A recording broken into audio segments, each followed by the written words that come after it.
trouble with editing your photos in Canva so that they are in black and white and have a grid on it, these are your instructions. So I like to continue in browser. From here, I go to create. From create, a flyer works just fine, 8.5 by 11, which is a standard piece of paper. And now we're going to go to our uploads. That's where your pictures are. I've already sent the uploads or the photos to Canva from my phone, from the app, at home, because you can't do it at school. Our Wi-Fi's or our internet service on your cell phone isn't as great as it should be. So let's go ahead and look at the files. I'm going to pick one that hasn't been turned into a black and white so you can watch that process. We're going to hit edit right here. This is an image of the brass duck that's in my composition. And we're going to go to adjustments. Let me go back so you can see that again. We're going to click on adjustments. The simplest way to make this into a black and white photo is to take out the saturation. So there we go. It'd be nice. Let's see what happens when we increase the blacks. That's nice. Now, we're missing the grid. So go to elements here to the left. And I think this grid works the best on all rectangles. So it's a 4x4. We're going to click on that grid, the 4x4.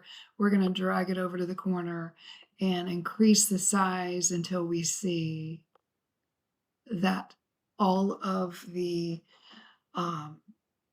squares are equal. Look at that. It's a perfect match. We've got extra here at the bottom, and that doesn't matter. We're going to change this into white, and you'll see why that doesn't matter. It disappears after you change it white. The only thing I'm concerned with, it's not the size of your grid, it's that these are perfect squares, because that's what's going to happen on your piece of paper that you're going to draw a grid onto.